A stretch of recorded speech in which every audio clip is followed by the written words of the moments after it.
Hello and welcome back to another episode of the Entrepreneur's Anchor.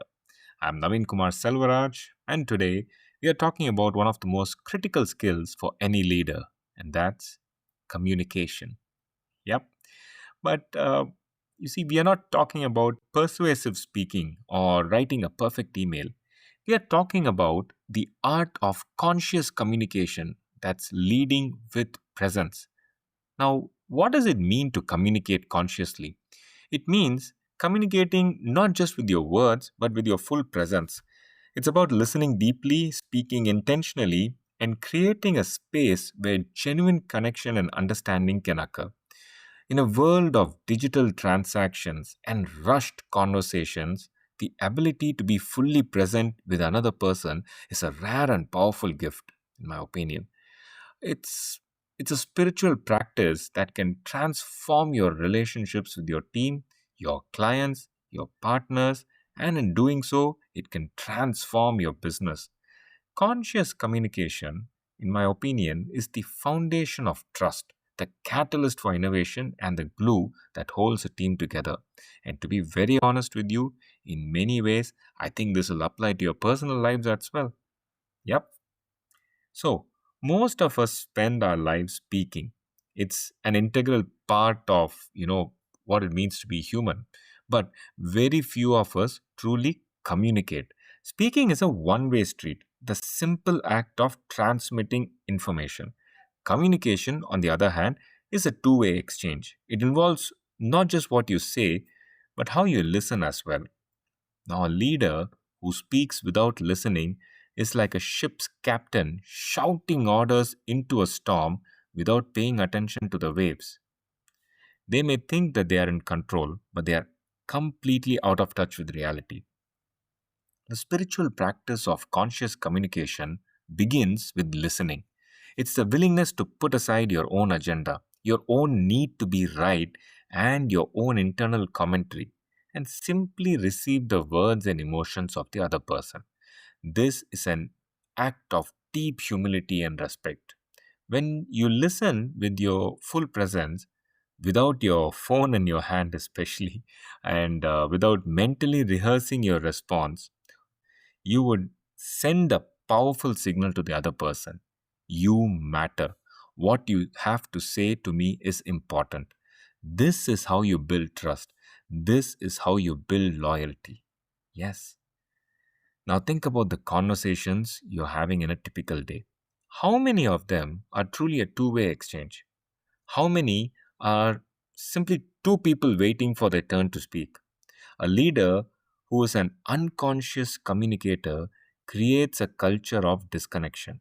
Their team members feel unheard, their clients feel misunderstood, and their partners feel alienated.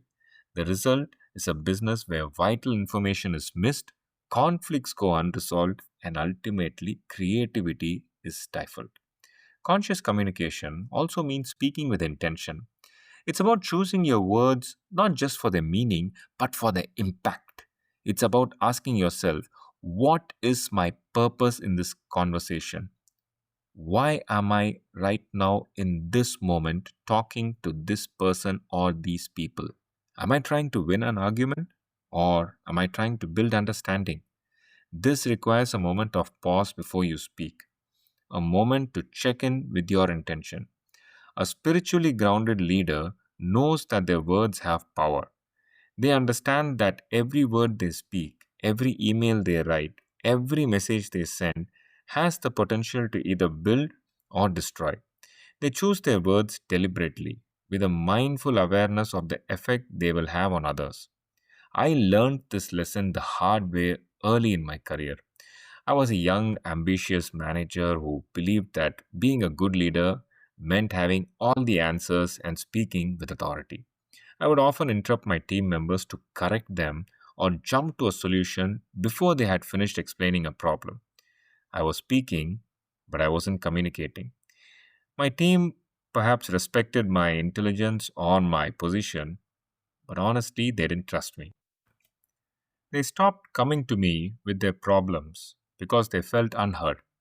It wasn't until a mentor gently pointed out my behavior that I realized the spiritual cost of my unconscious communication.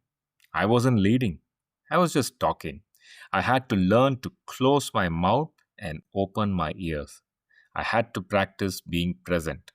I had to learn to listen not just to the words, but to the silence, to the emotion, to the unsaid. Now, how can we practice conscious communication in the daily grind of our business? It starts with a simple commitment to presence. First, try the full attention rule. In every conversation, especially a difficult one, put your phone away, close your laptop, make eye contact. Give the person your undivided attention for a specified period of time, even if it's just 2 minutes. Second, practice what I call deep listening. Before you respond, repeat back what you heard in your own words. For example, so, if I understand you correctly, you're saying that the deadline is unachievable because we don't have the necessary resources. This simple act does two things. It confirms that you were listening, and it gives the other person a chance to clarify if you misunderstood. Third, ask powerful questions instead of giving answers. A conscious communicator doesn't try to solve everyone's problems for them. Instead, they ask questions that help the other person arrive at their own solution. Questions like, what do you think is the best way to move forward? Or what resources do you need to be successful? This is something I have actually seen in action. I don't, obviously, I'm not going to name them, but this was the managing director of a large third generation auto ancillary company. I was in a car ride with him, and he actually put this question. It was a very big decision. They were on their way to make a decision on an asset purchase, and I was involved in that transaction.